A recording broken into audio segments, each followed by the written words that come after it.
Shalom bien-aimés dans le Seigneur, c'est le révérend pasteur Patrick Alenghi. Aujourd'hui, nous sommes jeudi, bienvenue dans cette émission Vaincre la sorcellerie. Nous continuons à parler sur les pièges de sorciers. Voilà. Aujourd'hui, nous allons parler sur le piège auquel les sorciers poussent quelqu'un à agir sans chercher la volonté de Dieu. Donc, les sorciers ont l'habitude de pousser quelqu'un à agir sans chercher la volonté de Dieu. Voilà. Le sorcier amène surtout les chrétiens à ne pas chercher la volonté de Dieu dans le domaine et les décisions importantes de leur vie. Voilà. Ainsi, ces derniers s'engagent selon leurs sentiments. Voilà.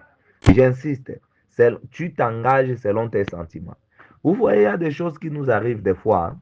Il y a des choses qui arrivent à quelqu'un, donc il agit, il n'a pas cherché la volonté de Dieu, ou bien quand il est pris déjà, il a déjà des prédispositions. Voilà. Par exemple, dans le domaine des mariages, tu fais un choix d'un conjoint ou d'une conjointe, alors que toi, tu es déjà emporté par des émotions, par des sentiments. Et tu veux prier à Dieu alors que tu as déjà une position prise. Tu as déjà une position prise. On vient, on te donne une prophétie et tu acceptes, tu te maries par prophétie. Alors quand ça va barder, à un moment donné, tu vas condamner Dieu, n'est-ce pas? Eh, Dieu, pourquoi tu m'abandonnes tout? Tu as agi sans consulter la volonté de Dieu. Et ce sont des sorciers qui t'ont manipulé, qui t'ont envoûté, qui t'ont conduit à agir sans chercher la volonté de Dieu. Dans des prises de décisions importantes qui vont, parce qu'il y a des décisions, quand tu prends ces décisions-là, qui vont impacter toute ta vie, le reste de ta vie. Donc, le reste de ta vie est impacté par la décision que tu as prise. Voilà. Là, Dieu n'est pas dedans. Ça, c'est ton problème. Tu as pris des décisions. Ça, c'est par toi-même sans consulter la volonté de Dieu. Voilà.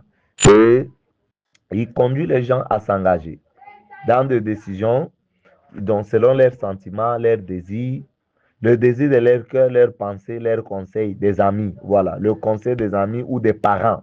Voilà, le conseil des amis ou des parents. Donc, tu as agi sans consulter la volonté de Dieu. Tu as agi selon tes sentiments, tes désirs, le désir de ton cœur, tes pensées, le conseil des amis ou des parents, ou prophétie. On te dit aux prophéties, tu ne sais pas ça vient de Dieu ou du diable. Voilà.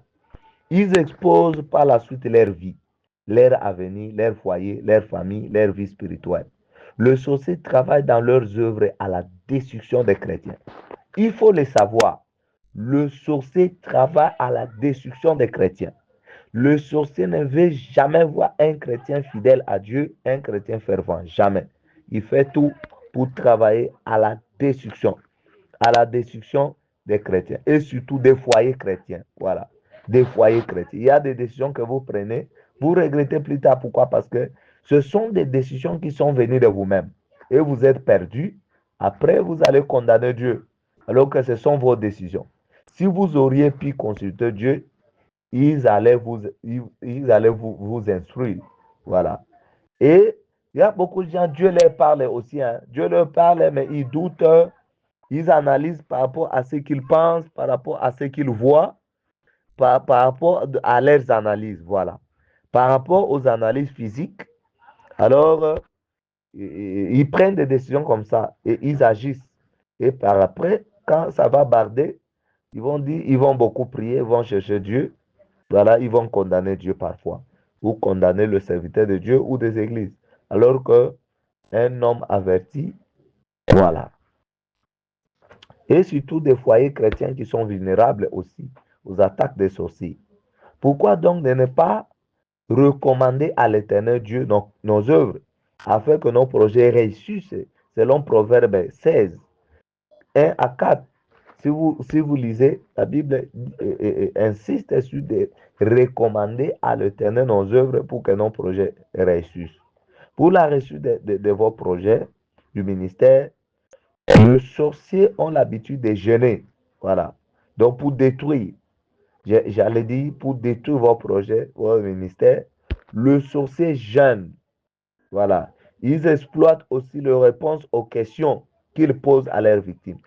Attention aux questions, attention aux questions. Les sorciers sont comme des journalistes, spécialistes en poser des questions. Ils ne posent jamais une question pour rien. Ils ne posent jamais une question pour rien. Chaque sorcier ou tout le sorcier pose des questions Ces questions, vraiment, ne sont pas des questions par hasard. Sont des questions précises. Ils attendent une réponse qui leur fournisse des informations. Des informations. Voilà. C'est très, très important. Ne répondez jamais aux questions par précipitation. Le question dont vous ne comprenez pas qui est celui qui vous pose cette question, avec quelle intention il pose cette question. Vous répondez rapidement là. Vous êtes pressé à répondre aux questions, alors que vous dévoilez des secrets des choses. Voilà. Vous voyez David, n'est-ce pas? Nous avions lu David. David, la Bible dit qu'il était poussé par qui? Satan. C'est ce que la Bible a écrit. Il était incité par Satan à faire le dénombrement. Le dénombrement. Voilà. Donc, prendre une décision importante, mais sans consulter Dieu, qui ne vient que de toi. Voilà. Alors que il y a d'autres choses qui sont dans la Bible. La volonté de Dieu est dans la Bible, n'est-ce pas? Les dénombrements, Dieu avait déjà interdit. Mais le David, quand même, va aller faire sans même consulter Dieu. Vous voyez, par exemple, les Balaam. Balaam pour aller maudire les enfants d'Israël. Dieu l'interdit, mais il prend quand même la décision, il continue, il avance. À cause d'argent, il voyait déjà l'argent, tout ça. Il devait aller encore consulter Dieu. Dieu dit, je te dis, ne va pas. Et il va quand même le faire. Hein? Il va te quitter. Oh non, je vais aller consulter Dieu. Et Dieu, cette fois-là, va lui dire quoi? Vas-y. Dieu va lui dire, vas-y. Donc, n'insistez pas aux choses où Dieu te dit déjà que c'est un danger. Dieu te dit quand même que c'est dangereux, mais tu insistes pour, non, Dieu parle-moi, parle-moi vraiment. Tout. Mais Dieu t'a déjà dit que c'est un danger. Quand tu insistes, Dieu te dira, vas-y, fais. Et ce qui va t'arriver, ça sera ton propre problème. Ça sera ton propre problème. Ça sera ton propre problème. Un enfant de Dieu ne prend jamais une décision importante de sa vie sans consulter Dieu, sans beaucoup prier. C'est pourquoi il y a le fondateur là, de l'église méthodiste, là, John Wesley. Qu'est-ce qu'il avait dit? Il dit que pour le choix d'un conjoint, ne choisissez jamais, ne faites jamais le choix d'une femme sans beaucoup prier. Sans beaucoup prier. Voilà. Il a dit, bien sûr, il faut consulter les aînés, oui, mais il a insisté à beaucoup prier. Donc, il faut beaucoup prier d'abord pour prendre une décision importante dans ta vie. Pour prendre une décision importante. Donc, je ne cite pas parce qu'il y a plusieurs décisions que tu sais. Avant de prendre, il faut consulter Dieu. Et quand tu consultes Dieu, il faut être neutre. Il faut attendre la réponse de Dieu. Même pour aller prendre une maison en location, il faut consulter Dieu. Est-ce que c'est Dieu qui t'a dit qu'il faut prendre cette maison? Quand tu pars là-bas, si ce n'est pas la volonté de Dieu et que tu l'avais consulté, il va te montrer des choses. Il va te montrer des choses. Il va te montrer des choses. Voilà. Un jour, je me rappelle, nous étions partis prendre une maison. Nous sommes partis là-bas.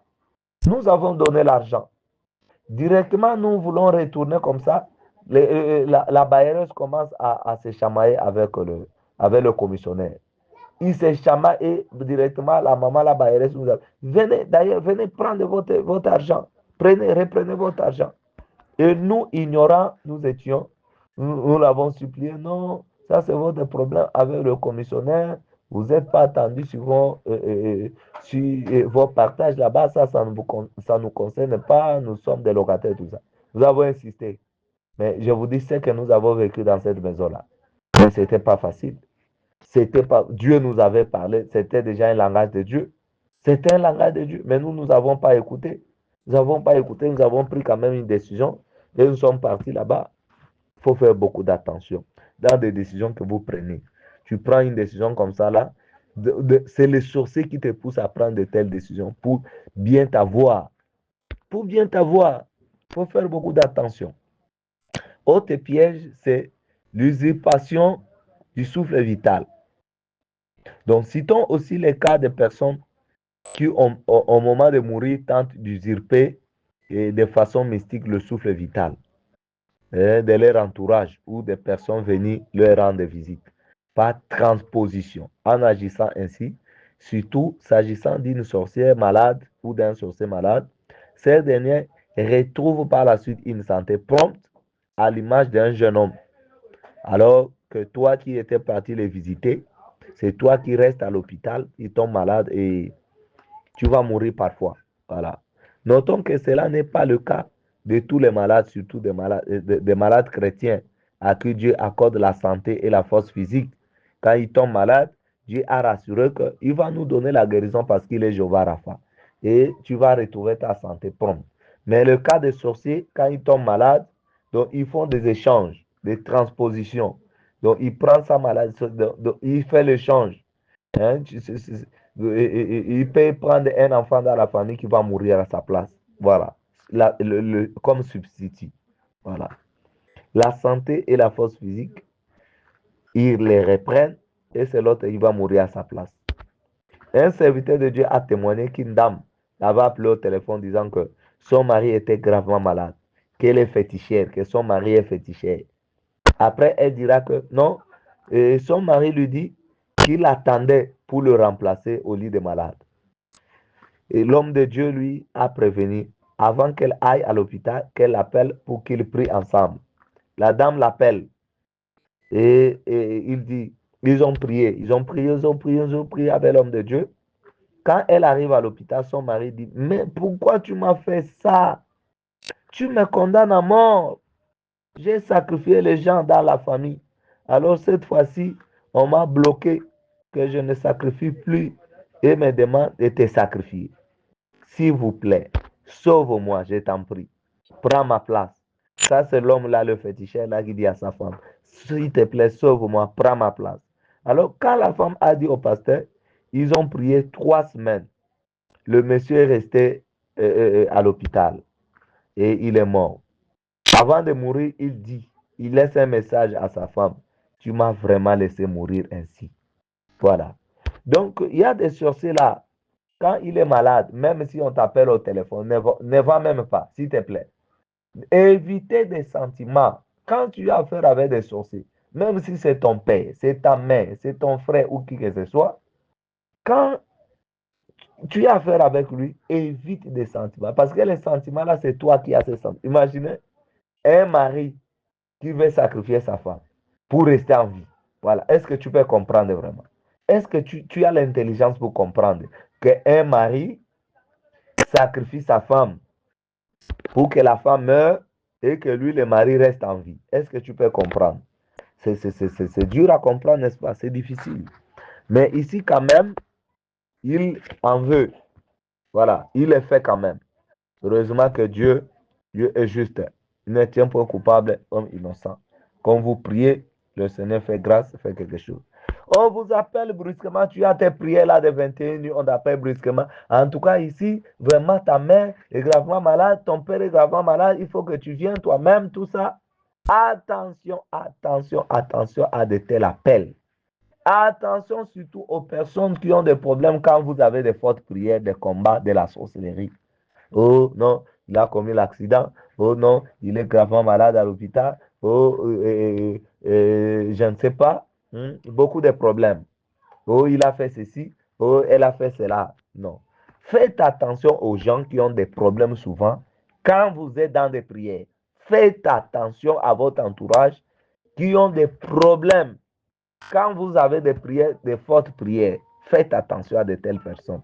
Et on t'appelle, oh non, il est gravement malade, viens d'abord. En tout cas, ne fais pas ça, viens d'abord. Toi, tu es sentimentaliste. Oh non, c'est ma mère, hein? C'est mon père et c'est mon frère. Hein? Ça ne va rien faire, Dieu va me protéger, tu pars là-bas. Faites beaucoup, beaucoup d'attention avec de telles choses. Il y a des échanges qui s'effectuent là-bas. Autre piège que les ennemis font, c'est les histoires de les homonymes et les transpositions. Voilà. Donc, les homonymes. C'est une pratique simple en apparence et en qui consiste à faire porter ou à donner à un enfant le même nom qu'un des membres vivants ou décédés. L'objectif visé, c'est quoi? C'est de perpétuer la mémoire du défunt ou du vivant après sa mort.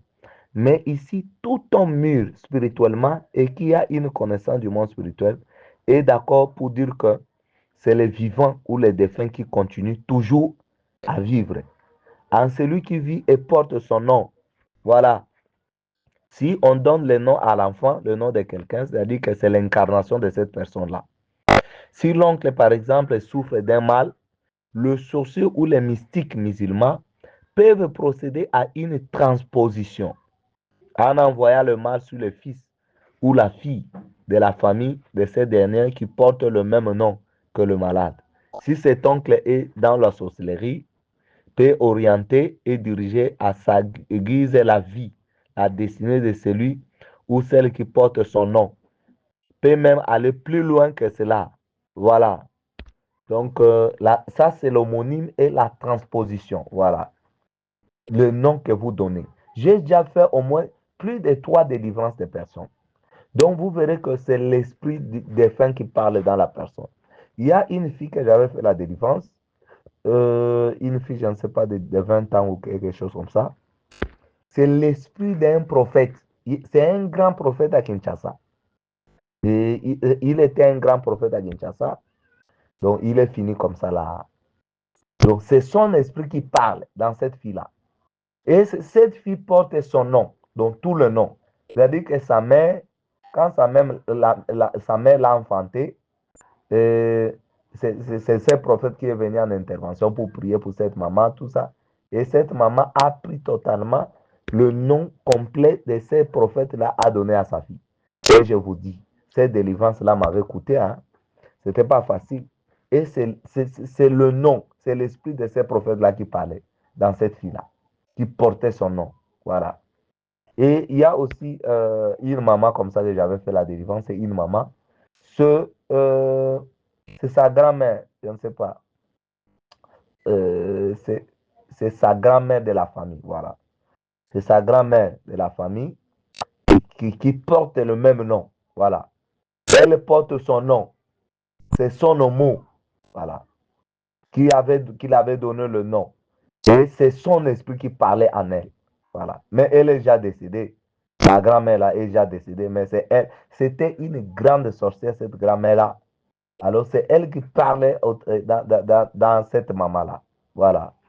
Et il y a d'autres cas comme ça là, que je fais de délivrance qui fait des choses comme ça. Donc, faites attention aux personnes à qui vous donnez le nom, à vos enfants. Voilà. À vos enfants. Et toi aussi qui portes le nom d'un membre de la famille, parfois qui est décédé, tout ça. Faites attention à l'état d'âme de cette personne-là. Si c'était une mauvaise personne, en tout cas, tu as chance.